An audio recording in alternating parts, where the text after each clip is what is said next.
Seguimos en Ágora, @Gandrade80 es mi Twitter. Hoy le dedicamos este espacio a la vida y obra de Milton Friedman, un gran economista norteamericano, quizás el más emblemático representante de la llamada Escuela de Chicago, ganador del Premio Nobel en 1976, un amplio educador, no solamente al público norteamericano, aquí en América Latina también ha tenido mucha influencia.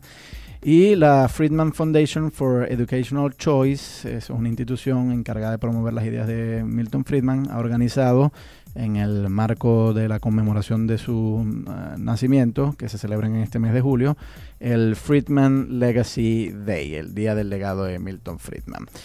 Y para eso vengo conversando con Javier de la Era. Hemos conversado sobre las ideas económicas de Milton Friedman, pero muchos de estos pensadores pues también han tenido implicaciones en otros espacios de la vida académica. Pienso en fundamentalmente los liberales. Dicen, bueno, no solamente es que el gobierno no debe, por lo menos en el caso de Milton Friedman, que tenía esto, era más que toda la microeconomía, el gobierno no debe introducirse, no debe inmiscuirse tanto en las relaciones económicas entre individuos libres, sino que también se tienen que garantizar otras libertades, libertades civiles y libertades políticas. Milton Friedman no era propiamente un libertario, pero aprovecho para preguntarte cómo era la postura de Friedman en torno a algunos temas claves que se discuten en el seno del movimiento libertario, por ejemplo, el matrimonio entre homosexuales, el derecho al aborto, la libertad que tiene el ciudadano para no prestar el servicio militar, la libertad que tiene para que el gobierno no investigue su vida privada mediante intervención de llamadas telefónicas, etcétera. Estos son temas muy sensibles para los libertarios. ¿Eran también para Milton Friedman? Mira, algunos sí, otros no. Recuerda que en los años 70 y 80 el tema del matrimonio homosexual, por ejemplo, eso creo que estaba muy lejos del panorama todavía. Todavía estábamos incluso en el punto de los derechos civiles más fundamentales, no todavía avanzar a otros temas más complejos. Friedman sí señalaba, en estos otros aspectos, era un firme creyente de que una economía libre debía ser parte de una sociedad libre. Y él postulaba, pues, que la libertad económica debía ir acompañada de ciertas libertades políticas. Algunos críticos señalaron luego que Pinochet era algo así como un contraejemplo, Sí. que se había dado el caso de un régimen que era marcadamente autoritario, que no había libertades políticas, pero que sí había cierta libertad económica, al menos en términos friedmanianos, y eso se tomó por algunos críticos como una refutación de esta hipótesis de Friedman de que la economía libre necesariamente debía llevar a una sociedad con mayores libertades políticas. Y yo creo que China hoy es aún un mayor contraejemplo, es decir, Por China supuesto. se está abriendo en la esfera económica, pero en la esfera política no da la menor señal de hacerlo. Otra cosa es que Friedman usualmente se asoció con los movimientos más conservadores de Estados Unidos. No tanto con los movimientos propiamente libertarios. Sí.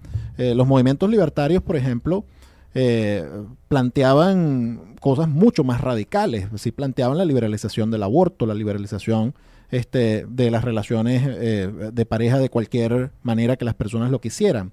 Probablemente Friedman, lo más cercano que llegó a esto fue hacer ciertas críticas al sistema de educación pública, donde propuso un sistema de vouchers, un sistema, vamos a decirlo así, de estatiques de educación, que podía reemplazar al sistema público de educación. También propuso, en cierta medida, la liberalización de otros servicios que ofrecía el Estado y ciertos niveles de privatización y cierto nivel de transferencia del Estado a la empresa privada. Pero yo no podría decirte que había mucha cercanía entre los libertarios puros como tal y los miembros de la Escuela de Chicago y Friedman. Ciertamente podían compartir ideas a nivel micro, a nivel de quitar los controles de precio, a nivel de quitar los controles de renta, pero yo creo que a nivel macro las diferencias eran muy marcadas. Bueno, seguía creyendo en los impuestos. Por supuesto que sí, por no hablar de una estructura de un superestado que puede intervenir globalmente en toda la economía. Claro. Hablemos de América Latina. Ciertamente el caso de Pinochet ha sido controvertido, pero claro, uno podría salvaguardar y decir, bueno, no, pero Friedman en ningún momento promovió los abusos políticos y autoritarios de Pinochet. Sencillamente ofreció algunas ideas económicas y Pinochet asimiló algunas de ellas. Sí. Ahora, lo curioso es que por más que nosotros queramos criticar el abuso de los derechos humanos en el Chile de los años de Pinochet, Yo diría que buena parte de sus críticos incluso están dispuestos a reconocer que Chile despegó económicamente durante esos años. Es que eso es un dato indudable. Sí, pero dejando el caso de Chile aparte, hay otra gente que ha dicho que la instrumentación de las políticas económicas, políticas monetarias inspiradas en Milton Friedman, más bien incurrieron en una gran pobreza en América Latina, quitando el caso de Chile. El caso de Venezuela pues, es emblemático, o sea, durante inicios de los años 90, finales de los años 80, se más o menos trataron de ajustar estas políticas monetarias a este y otros países de nuestra región. Y muchos historiadores dicen, yo diría que la mayoría de los historiadores dicen, el consenso entre ellos, no absoluto por supuesto, hay voces disidentes, pero el consenso entre ellos es que por lo menos en estas regiones del Caribe y Centroamérica no funcionó. Y muchos incluso peyorativamente llaman a muchas de estas políticas económicas las doctrinas shock. Es decir, que de repente, de una forma nada gradual, de la noche a la mañana, el Estado desmanteló muchas de sus funciones que anteriormente venía cumpliendo y que, bueno, eso dejó desamparado a muchos sectores populares, que generó un gran malestar social e incluso en el caso de Venezuela, pues eso sentó la mesa para que surgiera un gobierno con algunas tendencias autoritarias como fue luego el gobierno de Hugo Chávez.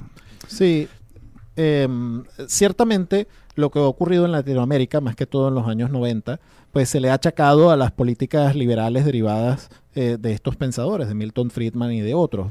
Ahora, hay que hacer aquí varias distinciones, Gabriel. Mucho del análisis de lo que ocurrió o de lo que ocurrió y lo que ocurre en América Latina depende de qué tipo de teoría económica tú aceptes como correcta. Yo creo que es un hecho poco conocido por el público general que dentro de la economía no hay solamente una formulación de la teoría económica. Por ejemplo, existe una teoría marxista de la economía que es radicalmente distinta a la teoría económica que hubiera enseñado Milton Friedman en la Universidad de Chicago. Y existe también una escuela de economía keynesiana, existe una escuela de economía liberal austríaca, si vamos a tomar las 4 principales aproximaciones.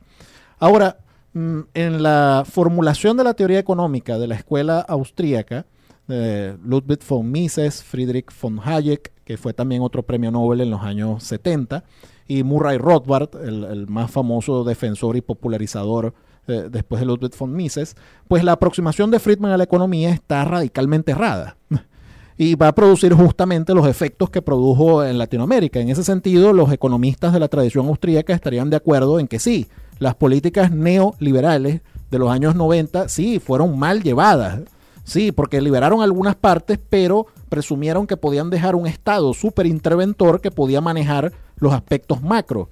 Y en la formulación austríaca de la economía eso tampoco se puede hacer.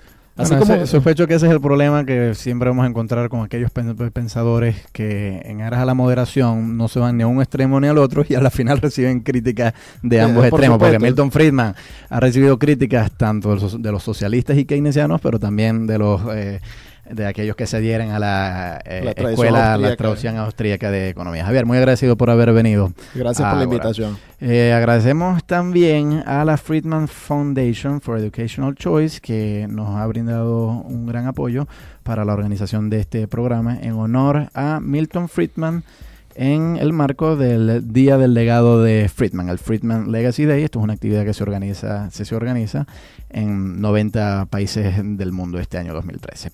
Gracias a Javi Díaz, que estuvo en la edición y montaje, Franklin Palmar en el control técnico, Norelba Torres en la producción, Jesús Urbina en la dirección de Luz Radio y quien les habla, Gabriel Andrade, estuvo en la moderación de Ágora. @GAndrade80 es mi Twitter.